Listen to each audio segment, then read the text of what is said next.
La démarche de GIR repose sur une méthodologie qui a fait ses preuves en Notmaniac. Elle présente de nombreux avantages pour gérer durablement et équitablement les ressources en eau grâce à l'implication coordonnée de tous les acteurs concernés. La démarche de GIR consiste à rassembler tous les acteurs de l'eau, qu'il s'agisse des usagers, des gestionnaires ou encore des autorités locales pour impliquer dans l'utilisation, la gestion et la protection de cette ressource vitale. Toutefois, ils ont des intérêts et des besoins variés, ce qui rend la concertation essentielle pour une gestion durable du bassin versant.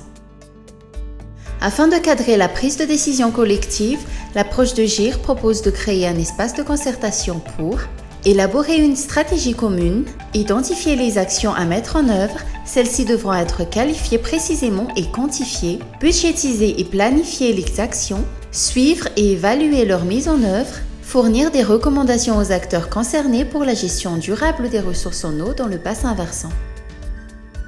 La mise en place de cette instance intervient après une phase de diagnostic de la zone concernée et comprend 4 étapes clés. La création d'un comité ad hoc et la rédaction d'une note préparatoire pour cadrer la démarche.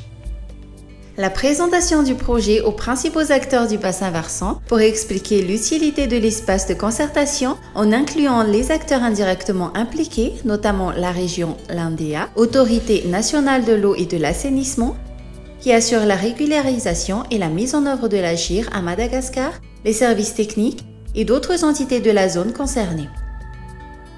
La rédaction et la validation d'un document cadre par la comité ad hoc qui nomme la structure, définit son rôle, ses missions et son rayon d'action ainsi que les modalités de fonctionnement. L'officialisation de la structure par la publication d'un document officiel tel qu'un arrêté ministériel, régional ou communal. Après sa mise en place, il est nécessaire de donner vie à la structure en procédant par étapes. Restituer le document officialisant la structure à tous les acteurs, constituer l'organe de gouvernance, généralement composé d'un président ou d'une présidente, d'un vice-président et d'un secrétaire, avec les autres membres répartis en groupes de travail, par exemple des groupes dédiés au suivi des réalisations ou à l'octroi des sanctions. Animer les réunions ordinaires et extraordinaires.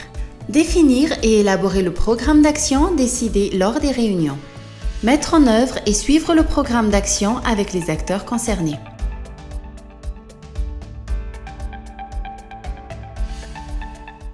Ny GLEC moa zany dia groupe local d'échange et de concertation zany no tena fanalafana azy. Nasangana moa zany hitantana an'io Sandrika ny Sorano. Marina zany fa ilay teny hoe concertation no mot-clé zany nahitana an'io fahombiazana io. Ao anatin'izay andraikitry ny GLEC dia hoe hiaro an'io Sandrika io.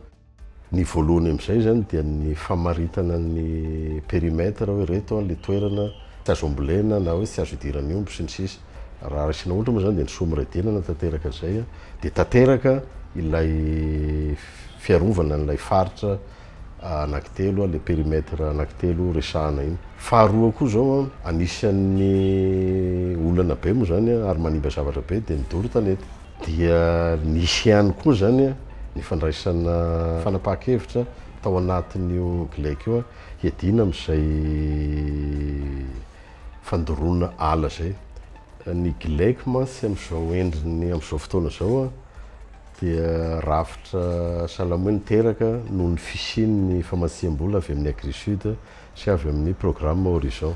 Mikaondoha indray zany ny GLEC amin'izao fotoana zao hoe inona zany no hoendriky ny GLEC aoriana ao mba mbola hisy foana zany izay rafitra misy concertation ka hitantanana an'io Sandrika io. L'espace de concertation constitue l'organe de gouvernance des ressources en eau. C'est une démarche institutionnelle permettant l'identification, la planification et la coordination des réalisations techniques dans les bassins versants.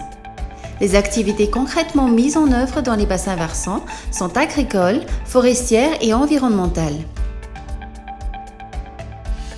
Comment organiser et favoriser la réalisation de ces chantiers? Quelles compétences sont nécessaires et comment les développer localement?